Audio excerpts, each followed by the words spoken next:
Baby planning का decide करते ही गर्भधारण से पहले आयुर्वेद के अनुसार कुछ बातें हैं जो हमें पहले से ही जान लेनी चाहिए, जैसे कि एज, सीजन और टाइम। तो आज इन तीनों पॉइंट्स के बारे में डिटेल में डिस्कस करेंगे। My name is Shruti, welcome to my channel to be mom. पहले तो ये तीनों पॉइंट्स की जानकारी होना क्यों आवश्यक है उसके बारे में बात कहूंगी। जब भी कोई किसान अपने खेत में कुछ बोता है तो उससे पहले वो बहुत सारी बातों का ध्यान रखता है और बहुत सारी तैयारियां भी करता है, जैसे कि खेत में हल चलाए जाते हैं, बेकार उगे हुए छोड़ को निकालता है, मिट्टी में पानी की सिंचाई करता है और सही समय और ऋतु को ध्यान में रखने के बाद वो बीज को बोता है।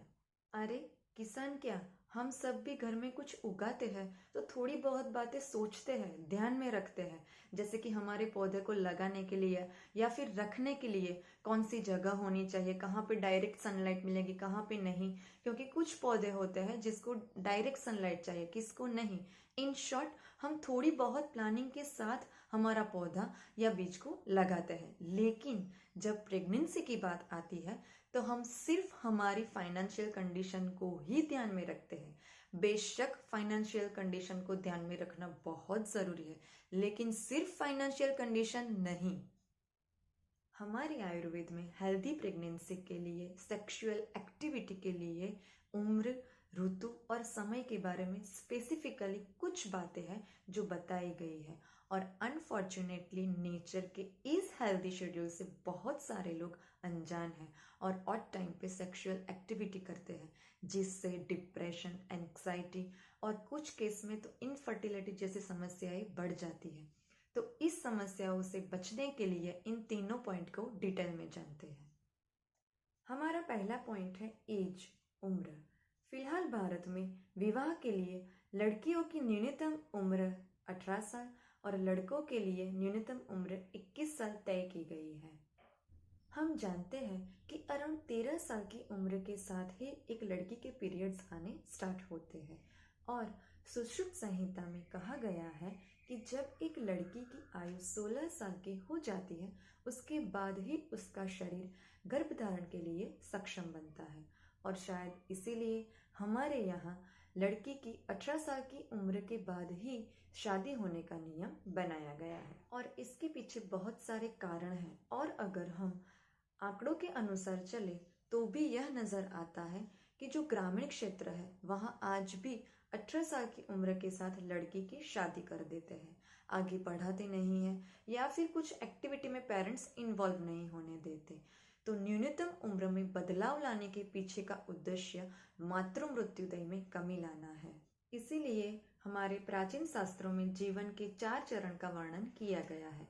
1 से 25 साल की उम्र को ब्रह्मचर्य यानी कि छात्र जीवन, 26 से 50 साल की उम्र को गृहस्थ जीवन, 51 से 75 साल की उम्र को वानप्रस्थ यानी कि सेवानिवृत्त जीवन और उसके आगे की उम्र को संन्यास यानी कि त्यागमय जीवन कहा गया है। अब बात करते हैं हमारा सेकंड पॉइंट यानी कि सीजन, ऋतु।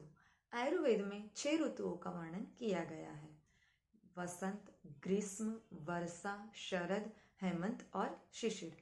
और सेक्सुअल एक्टिविटी के लिए शिशिर और हेमंत, जो कि ठंड की ऋतु है, वो सबसे अच्छी मानी गई है। इन शॉर्ट, आयुर्वेद की संहिताओं में वर्णन किया गया है कि शिशिर और हेमंत ऋतु में कफ प्रकृति होने के कारण मैथुन करना हमारी बॉडी के लिए अच्छा है। बाकी की ऋतुएं जैसे कि शरद और वसंत ऋतु में पित्त प्रकृति होने के कारण करीब 3 दिन में एक बार और वर्षा और ग्रीष्म ऋतु में वात प्रकृति होने के कारण करीब 15 दिन में एक बार सेक्सुअल एक्टिविटी करना हमारी बॉडी के लिए हेल्दी है।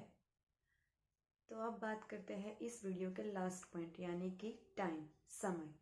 तो जैसे कि हमने बात कही कि जो कफ प्रकृति की ऋतुएं हैं जैसे कि शिशिर और हेमंत ऋतु में संभोग करना हमारे बॉडी के लिए अच्छा है, वैसे ही दिन और रात के जो पहले 2 प्रहर हैं यानी कि सूर्योदय के बाद 10 बजे से पहले और सूर्यास्त के बाद 12 या 1 बजे से पहले हमारी बॉडी में कफ प्रकृति ज्यादा होती है, तो उस टाइम को संभोग करने के लिए बेस्ट कहा गया है। यहाँ पे जो हमने समय और ऋतु के बारे में जो बात की है, जरूरी नहीं है कि उस समय आपको गर्भ रह ही जाएगा याद रखें, एक जोड़े को गर्भ धारण करने के लिए 1 माह से लेकर 1 साल तक, कभी कभी उससे अधिक समय भी लग जाता है।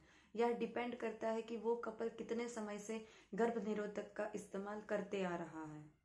तो आप जो कोई भी ये वीडियो देख रहे हो, उन सबको मैं रिक्वेस्ट करती हूँ कि ये वीडियो आप ज़्यादा से ज़्यादा उन लोगों के साथ शेयर करो जो कि न्यूली मैरिड कपल है या फिर जिनकी शादी होने वाली है। और अगर आपको ये वीडियो हेल्पफुल लगा हो तो इस वीडियो को लाइक कीजिए, शेयर कीजिए, हमारे चैनल को सब्सक्राइब कीजिए, बाजू में दिए गए बेल आइकन को हिट कर दीजिए ताकि हमारे वीडियो के नोटिफिकेशन आपको मिलती रहे। नमस्कार।